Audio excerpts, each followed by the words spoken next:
Hola, ¿qué tal amigos? Bienvenidos una vez más a este su programa, nuestro tema Educación. Les saluda como siempre su amigo Tadeo Lagarda y los invita a que nos acompañen los próximos 30 minutos con otro tema interesante del sector educativo sonorense. Ponemos a su disposición los medios para mantener comunicación con usted. El teléfono 212-4775 y la cuenta de correo electrónico nuestro tema @sec-mediosonora.gov.mx. Esperamos pues sus comentarios y sugerencias. Bien, está el 12 de octubre de 2010, una fecha que pues precisamente deriva en que estemos conmemorando el 518 aniversario o 518 años pues de lo que fue el descubrimiento de América por parte de Cristóbal Colón y pues localmente pues celebrar los 68 años de existencia de nuestra alma mater, de la Universidad de Sonora. Bien, tomando en cuenta esta coyuntura, el día de hoy decidimos pues, hacer un programa especial precisamente para hablar acerca de lo que alrededor de esta fecha, del 12 de octubre, en este caso de 1492, derivó en el descubrimiento de América. ¿Cómo estamos en la actualidad? ¿Qué hablar de esto que sucedió hace 518 años? Y en este sentido decidimos invitar a la doctora María del Valle Borrero Silva. Ella es investigadora del Colegio de Sonora y tiene una especialidad en Historia de América y pues nos estará acompañando para hablar acerca de este tópico en lo particular. Doctora, gracias por estar aquí con nosotros. Muchas gracias, por la invitación. Bien, pues vamos a entrar en materia porque para hablar de historia necesitamos tiempo. Sí. Primeramente, platíquenos cuál fue la motivación o por qué realizar un trabajo precisamente acerca de este aspecto muy particular para los mexicanos, que es el descubrimiento de América o de la historia de América en lo particular. Bueno, en concreto este trabajo sobre el impacto del descubrimiento, del viaje de Colón, está inserto en otro trabajo más amplio, ¿no? Que es el de las exploraciones, porque ese momento es una Europa llamada la Europa de los descubrimientos, y con la intención pues de insertar, ¿no? Y de dar a conocer por qué este viaje y que tiene como fin, ¿no? Ese descubrimiento que ha sido pues adjetivado de varias formas y que es el momento culmen, pero no es el único, ¿no? Entonces, bueno, con esa intención y como te comentaba antes, es un trabajo que está inserto en una obra colectiva en la que participamos como colaboradora y que es más o menos que también, bueno, más o menos es un capítulo que arranca o que concluye primero con una obra que estuvo dedicada a todo el periodo prehispánico y pues arranca, bueno, ¿por qué Europa? ¿Por qué estas exploraciones? ¿Por qué fueron motivadas?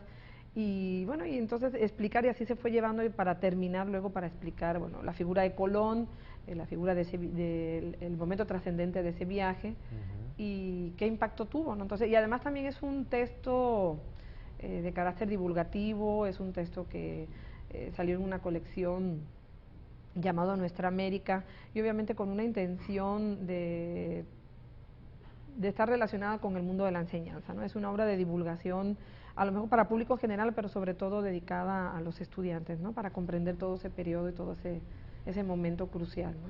Un aspecto importante a resaltar de nuestra invitada el día de hoy es que la doctora Borrero es originaria de España, entonces particularmente ella en su especialidad de historia, que desde muy pequeña nos comenta, pues ha estado fascinada por este tópico en la educación, pues ha precisamente llevado a cabo este trabajo que se incluye como parte de esta colección de 5 volúmenes que en España se elaboró en razón del quinto centenario, ¿no? Sí, así es.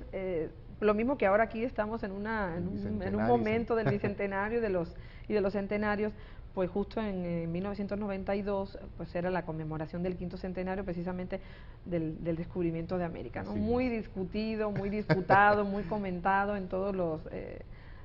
donde surgen los grupos indigenistas, de ese lado, pero bueno, como todas las fechas, pues lo que hay que hacer es conmemorarlas, recordarlas y analizarlas, ¿no? Y eso lo que dio oportunidad fue que salieran a la luz pues nuevas obras, nuevas interpretaciones, como está ocurriendo ahora en este momento. Entonces ahí queda inserta esa obra, ¿no? Y esa intención en donde se conjuntó a varios especialistas que eran, pues, no sé, que su carrera, su trayectoria académica, pues se había especializado en aspectos económicos, en aspectos sociales. Entonces, bueno, se conjuntó en esos 5 volúmenes, ¿no? Que están, y que bueno, que yo creo que sí fue de un gran aporte en ese momento y todavía hasta la fecha sigue siendo pues actual, ¿no? Lo que encontramos y la información que ahí se encuentra. De hecho, la prueba de ello es que el día de hoy vamos a estar platicando acerca de ese capítulo que lo podemos titular La época de los descubrimientos, y en este sentido primeramente usted nos dice que el objetivo pues obviamente como un trabajo dentro de una compilación, pues es de divulgación acerca de este acontecimiento. Sin embargo, cuando el lector tuvo o tiene en este caso la oportunidad de consultarlo, de leerlo, ¿qué se busca provocar en el lector? El lector lo que va a encontrar en ese trabajo en concreto es como un viaje, ¿no? Es como La relatoría. una relatoría, bueno, de por qué empieza, bueno, por qué es la Europa de los descubrimientos, por qué en ese momento, por qué a partir, bueno, por qué en 1492, que como te decía antes, o le decía antes, podemos tildarlo con muchos adjetivos, ¿no? Pero bueno, no fue el único movimiento, no fue el único hecho importante, este como fue el de mayor trascendencia, ¿no? Pero los viajes de exploración empiezan desde 1200, ¿no? A través de, y sobre todo, bueno, y que está focalizado y centrado en lo que es el mar Mediterráneo, ¿no?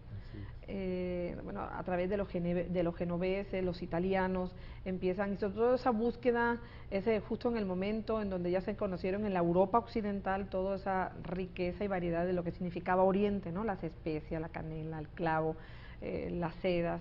Entonces, bueno, siempre en ese afán mercantilista, comercial, hay que buscar nuevas rutas, hay que buscar nuevas formas de transitar, ¿no?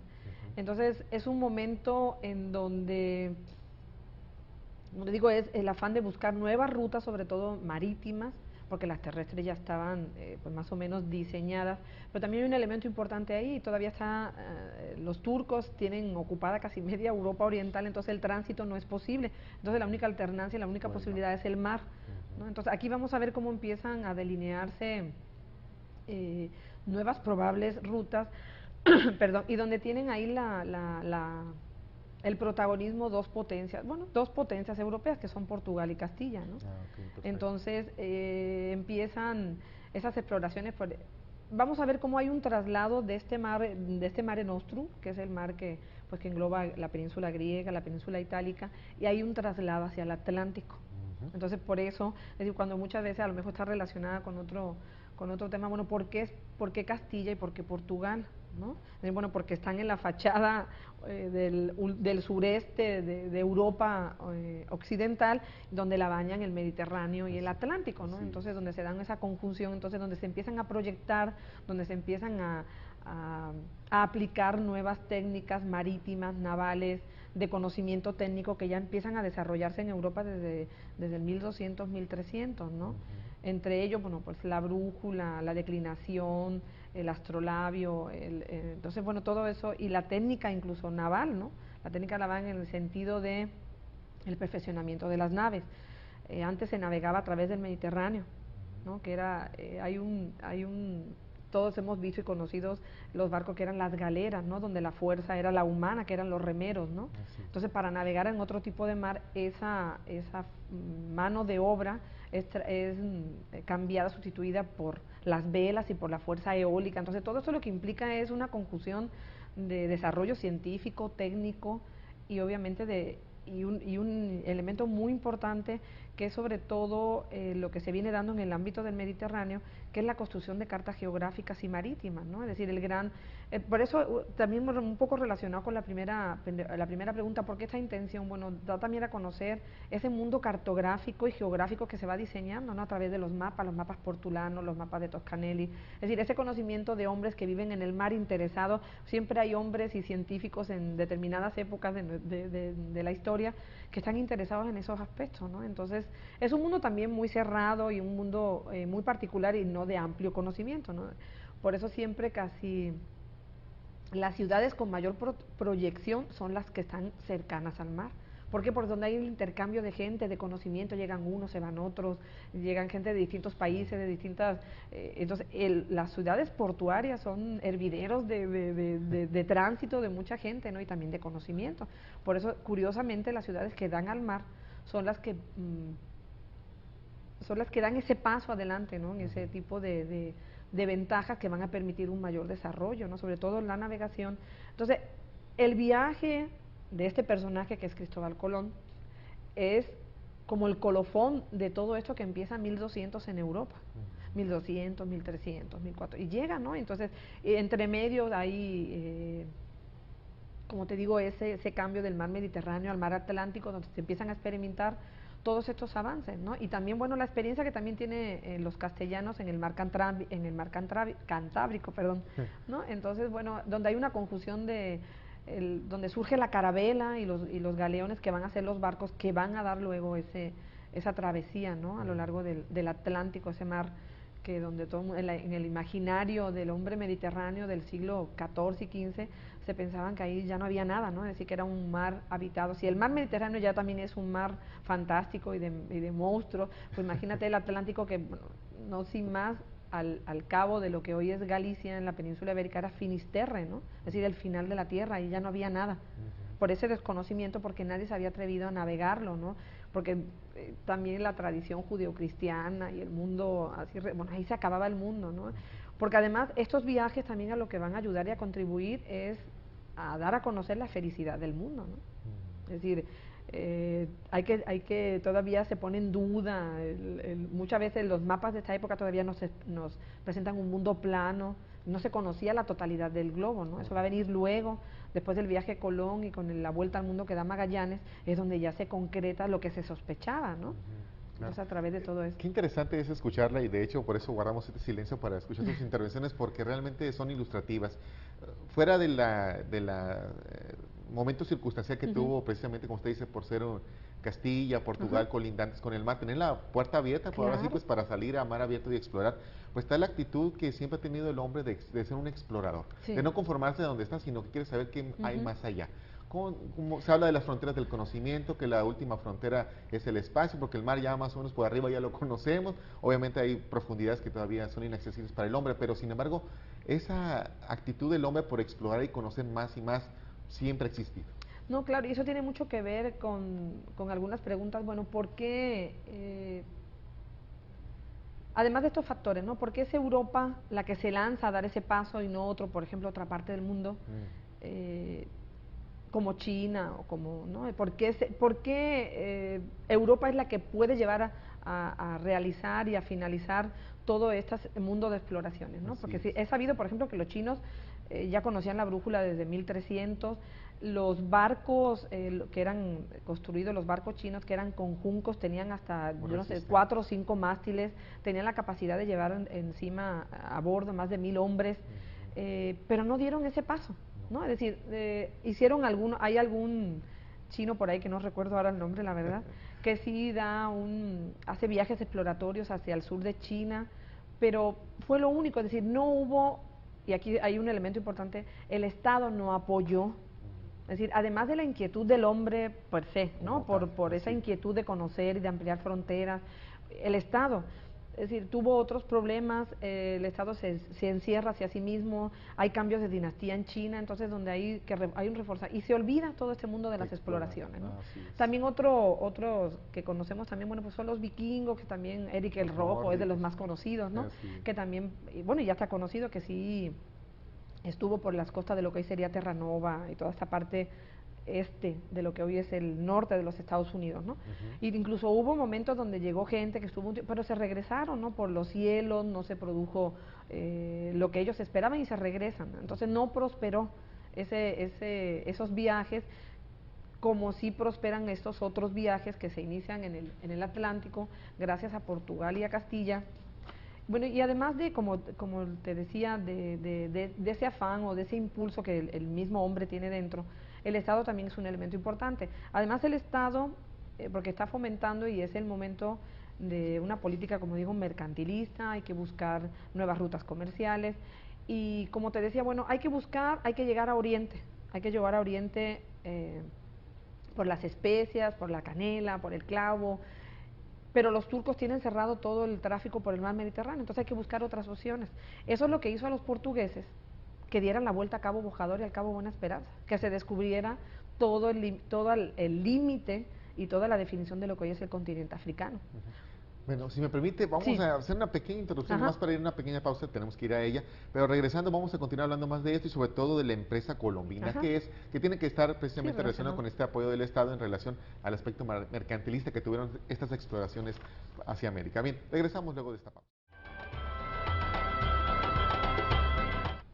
Bien, ya estamos de regreso en su programa, nuestro tema de educación. Gracias por continuar con nosotros. El día de hoy estamos teniendo una interesante charla con la doctora María del Valle Borrero Silva. Ella es investigadora del Colegio de Sonora con una especialidad en Historia de América y estamos precisamente hablando, ya que estamos conmemorando los 518 años del descubrimiento de América, pues, vamos a hablar acerca del contexto en el cual se da este descubrimiento. Bien, en el segmento anterior, doctor, estábamos hablando pues precisamente de lo importante que fue el apoyo del Estado para estas exploraciones que particularmente Castilla y Portugal podían realizar, fuera de las que oportunidades que tuvieron otras nacionalidades como China, como países nórdicos. En este sentido, ¿qué nos puede comentar acerca del apoyo del Estado y más bien traducido ya concreto en la empresa colombina, como lo se conoce? Bueno, como mencionábamos antes, Portugal es la que tiene en sus manos y el privilegio únicamente de navegar hacia Oriente a través de, una vez descubierto todo el continente africano, ¿no? Entonces a Castilla no le queda otra opción Pues, que navegar por el Atlántico, ¿no? así es. Entonces, bueno, aquí viene el apoyo del Estado, pero gracias también a la participación de una figura importante como es Cristóbal Colón, ¿no? Entonces, Cristóbal Colón, como todos sabemos, presenta su proyecto al rey de Portugal, que es conocido de una gran trascendencia, rica en navegante, la escuela de mareantes, de navegantes, es decir, que fue en un primer momento incluso antes que Castilla, Portugal era la que encabezaba casi todos los viajes de exploración, ¿no? Viajes menores que hemos mencionado a través del continente africano de gran importancia, ¿no? Y de otros también por el Atlántico que no tuvieron éxito. Entonces Colón va y presenta este proyecto ante los reyes católicos, que también se ha mencionado mucho, que si las joyas, bueno, eso es parte también del mito y del imaginario, ¿no? Y que también tiene también sus intríngulis, ahí la corona con el confesor era también el mismo que conoce Colón en la Rábida, cerca de Palos, después donde van a salir las carabelas y los otros barcos, ¿no? Entonces, bueno, el Estado aquí juega un papel importante, ¿no? Apoya y sufraga esta expedición, ¿no? Y como mencionábamos antes, es decir, lo que se establece es un contrato, por eso se le llama empresa colombina, como han estudiado muchos estudiosos, precisamente colombinos, ¿no? ¿Y por qué es un contrato? Porque hay una contraparte, hay unos puntos de acuerdos que hay que cumplirse, en donde Colón tiene que cumplir con una serie de puntos y los reyes después van a cumplir con otros al final de la empresa si tenía éxito. Los reyes fomentaron, y es importante también porque se piensa que a Colón le costó conseguir convencer a la gente para que diera ese paso y navegara, ¿no? Se va al sur de España, se va hoy a lo que hoy es la provincia de Huelva, al puerto de Palos, que es obviamente el sur, ciudad de marineros que viven del mar y que viven de las exploraciones, hombres intrépidos, el carácter que tienen los marineros ¿no? Pero sí le costó a Colón convencerlos. Lo que pasa es que esa región de Castilla tenía una deuda con la corona. Entonces, así es como la corona se las cobra. A ver, ustedes van a participar con estos barcos, con estos marineros, ¿no? Entonces, ustedes imagínense, no sé, a Cristóbal Colón, un hombre que llega a los puertos, a los bares de los puertos, diciendo, ustedes ven que vamos a cruzar el Atlántico, vamos a ir a Oriente, pero navegando no por donde sabemos, sino por el oeste, ¿no? Entonces, no, pues este hombre está loco, ¿no? Es decir, prácticamente hay muchas crónicas así que nos reflejan esos movimientos, pero bueno, sí convenció a los dueños de los barcos, convenció a familias de marineros importantes como los hermanos Pinzón, como otros marineros que eran importantes en esta ciudad de Palos, de Moguer y de otras ciudades, y de otros pueblitos más bien, ¿no? De la región, y sí, y así se emprendió todo este viaje de expedición y de exploración por el Atlántico, ¿no? Correcto, muy bien. Y bueno, y es importante también señalar, es la conmemoración del descubrimiento de América. Colón no descubre América, Colón llega a una isla. Colón llega a una isla y en esa también trayectoria, idea que tenemos todos de que Colón piensa que llegó a la India, ¿no? Que llega a Zipango, Catay. Entonces para él, se da cuenta, llega a la isla conocida como Guananí, que a él lo va a nombrar San Salvador, que hoy es reconocida como una isla que lleva como nombre Watling, de todas esas pequeñas islas del Caribe antillano, ¿no? Entonces, bueno, el Colón piensa que tras ese viaje hay tres otros viajes menores que se llama, y eso es un obstáculo hacia su destino, que es llegar a la India, ¿no? Él se encuentra con ese trozo, podemos decir así coloquialmente hablando, de obstáculos de terreno que le impide llegar donde él quiere llegar, ¿no? Entonces, bueno, como le digo, es esa importancia del Estado que fomenta e impulsa este viaje, un viaje que también tiene así su parte de secreta, que tiene mucho que ver también incluso con el propio carácter de la figura de Colón. Todos sabemos, bueno, aunque está aceptado su origen genovés, pero pues casi todo el mundo ha dicho que es inglés, mallorquín, francés, catalán, entonces ya está aceptado, ¿no? Lo que pasa es que el mismo Colón y la misma familia de sus descendientes, su hijo Hernando, en su diario, en sus relatos, siempre dejan un poco así como oculto cuál es su origen, ¿no? Los que han trabajado esto piensan que es debido al origen humilde de la familia Colón, ¿no? De Cristóforo Columbus. Pero bueno, independientemente del origen o no, pues llevó a cabo un viaje, podemos decir, épico. Y aquí también está muy relacionado otra de las grandes teorías que defienden algunos estudiosos, que Colón verdaderamente sí sabía dónde iba, ¿no? Que es la teoría del piloto anónimo. ¿Con qué está relacionado esto? Colón, antes de emprender este viaje, bueno, estuvo en Portugal, estuvo en Castilla, estuvo mucho tiempo en las Islas Madeiras, estuvo en las Azores, estuvo en lo que hoy son las Islas Canarias. Entonces, ahí es donde pone en práctica todo su conocimiento que ha adquirido en Génova, que ha adquirido en Italia, porque él ha participado en empresas y en viajes menores, ¿no? Y además conoce el mundo de los mapas y con eso vendió su proyecto, con ese conocimiento que tenía, ¿no? Entonces, ya una vez convencido de que la Tierra es redonda y que se puede ir a Oriente, pero por el lado contrario, ¿no? Pero hay otra teoría por ahí en donde dice que Colón, estando en las Azores, conoció a un marino que viene de un naufragio que había tocado lo que hoy es la isla de Santo Domingo. Entonces le cuenta que a determinadas leguas de viaje hay tierra, ¿no? Y esto es un viajero portugués que viene de recorrer las costas de África. Entonces, el viaje de ida hacia la costa africana es muy pegado a la costa, ¿no? Es un viaje casi costero, ¿no? Pero el regreso hacia Portugal, si nos imaginamos el mapa, entonces tiene que despegarse mucho de la costa y aprovechar lo que se llama la volta de mina, es decir, aprovechar unos vientos. Entonces, eso lo que le permite también es, en estos viajeros, bueno, además de Santo Domingo, es que tocan costa de lo que hoy es Brasil.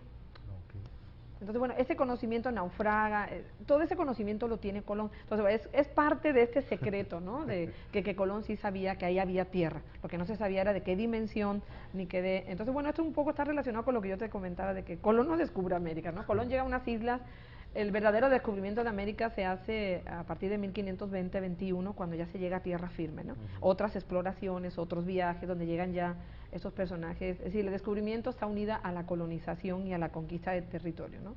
Es decir, Colón lo que hace es abrir, por eso yo decía al principio que el viaje de Colón es el momento culmen de un proceso de descubrimiento y de exploraciones por el Atlántico y por el Mediterráneo, que llegan pues a este nuevo territorio y espacio que no era conocido, que era ignoto, ¿no? para los europeos, ¿no? Particularmente en eso, ya ubicándonos en el momento en que ya se concretiza, que bueno, la intención ya es estar aquí, vamos a empezar a trabajar. Háblanos un poco acerca del impacto que tiene precisamente, aquí podemos aclararlo si gusta brevemente, esto de hablar ya sea de conquista, otros hablan de colonización. Entonces, podemos empezar por ahí y vamos bajando a lo que es el impacto ecológico, dietético, la integración administrativa y la asimilación cultural muy particular. Sí, bueno, tras el primer viaje de Colón y los sucesivos, que fueron 3 más, los menores, que descubren casi todo lo que es la costa de lo que hoy es Venezuela y todas esas islas, todos conocemos que lo que viene posteriormente, bueno, es la llegada, ¿no? de gente de la península, que viene con aspiraciones de conquistar, que viene con aspiraciones de hacer fortuna, que viene con aspiraciones de tener tierra, es decir, como todo aquel que sueña cuando se va a otra tierra promisoria, ¿no? ¿Y qué impacto tiene? Obviamente, el impacto en un primer momento reducido en el entorno de la gente que está vinculado con esto, ¿no? Es decir, al europeo del siglo XV, de 1500, de 1521, pues yo creo que las noticias le van a llegar o no le llegan, ¿no? Es como cuando nos enteramos de los sucesos, de determinados hechos importantes, nos enteramos posteriormente, ¿no? De los resultados que tiene eso. Pero sí, bueno, Europa sale de su aislamiento geográfico, Europa se da cuenta de que hay otro continente y obviamente eso tiene una gran importancia. Es una proyección, por eso hay algunos compañeros historiadores que hablan de que, bueno, es la incorporación, se puede hablar, es un momento cumbre para la historia universal, ¿no? América es incorporada, o Europa es incorporada a este nuevo, ya podemos hablar de una historia global, de una historia donde incluye a todos los continentes, ¿no? Entonces, tiene un impacto, obviamente,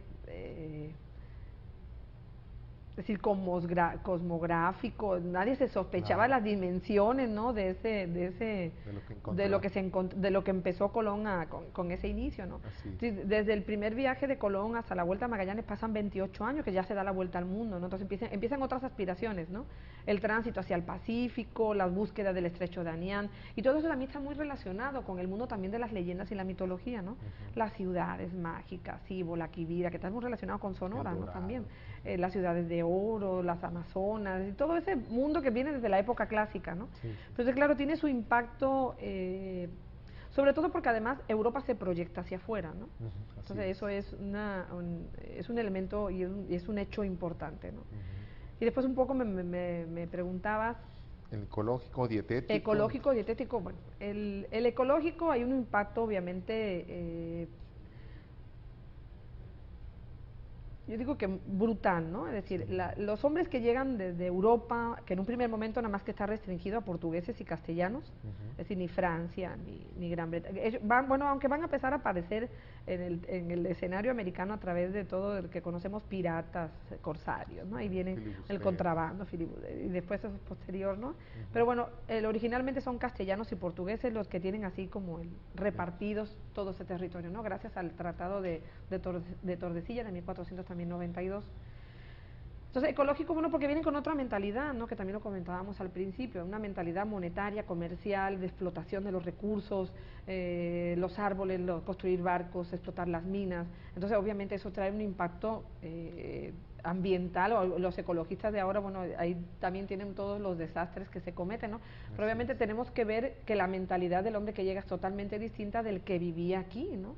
De los grupos que también que habían desarrollado y habían llegado a grandes niveles culturales, ¿no?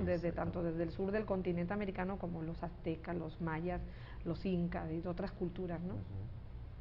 Y en la dietética, ¿por qué? Bueno, hay un intercambio, desde el primer momento del contacto, de la conquista. La conquista es más o menos como hay un proceso, ¿no? Es decir, primero llega el encuentro, los primeros viajes exploratorios, y hay un proceso de conquista que viene marcada por las leyes que se empiezan a dictar, y ahí surge la política indiana y lo que es el inicio del derecho internacional, ¿no? Es decir, surgen determinadas leyes, y 1542 es una fecha clave, donde se publican las nuevas leyes de Indias. Entonces, como que ahí concluye ese periodo, en un primer momento, las grandes conquistas, y empieza todo un proceso colonizador, donde se dictan leyes, medidas, y se instaura todo un sistema administrativo, político nuevo, ¿no? Entonces, bueno, es más o menos un proceso diferenciado. ¿Y por qué dietético? Porque hay un intercambio cultural entre los dos mundos, ¿no? Es decir, todos sabemos que, por ejemplo, la papa, el tomate, el maíz, acabó con toda la época de hambruna que existía en Europa, ¿no? Y de Europa a América se trae pues otro tipo de cultivos, ¿no? La vid, el olivo, el garbanzo, las lentejas, las legumbres, los cereales, el trigo, la cebada, el centeno. Entonces hay un intercambio increíble, y hay muchos trabajos y muy interesantes. Yo siempre recomiendo un libro que se llama El Naranjo, de Carlos Fuentes, que nos habla de ese intercambio, sobre todo basado en la arboristería, ¿no? Es decir, Europa se enriquece con todo la riqueza que tiene de la arbolaria el mundo americano, ¿no? Es decir, para curar, para sanar, es decir, todo lo que es, bueno, que sigue hasta ahora, ¿no? Es decir, ese mundo de la arbolaria y un poco de la homeopatía. Entonces, hay un intercambio rico, y que va a cambiar los gustos en Europa, ¿no? El cacao, el tabaco, por ejemplo, los productos tintorios, que antes se dependía mucho de Oriente. Ahora se incorpora la cochinilla, el palo de Brasil, otros árboles tintorios que se encuentran, por ejemplo, en la península de Yucatán. Entonces, y solamente por hablar de esos elementos de intercambio, ¿no? Se dan a todos los niveles, ¿no? Claro, por supuesto. Bien, pues doctora, el tiempo lamentablemente se nos ha acabado, sin embargo nos vamos a quedar con esa aportación tan interesante del intercambio y el impacto tanto en lo ecológico como en lo dietético que se tuvo con con este descubrimiento, con esta exploración que se tiene de parte de Castilla en aquel entonces hacia América. Y en ese sentido, pues los descubrimientos, yo creo, y las exploraciones continúan en esta época moderna. Hay que estar muy atentos a los cambios que así se presenten y ver la historia como es. La historia como tal así se presenta, no hay ni buenos ni malos, simple y sencillamente hay que tomar del pasado aquello que nos permite comprender nuestro presente y perfilar así pues un mejor futuro para todos nosotros. Doctora, le agradezco su tiempo. Muchísimas Gracias por estar gracias con nosotros. a ustedes, de veras. Claro que sí, por supuesto. Gracias. Bien, esto es todo por hoy. Yo los espero en una próxima emisión.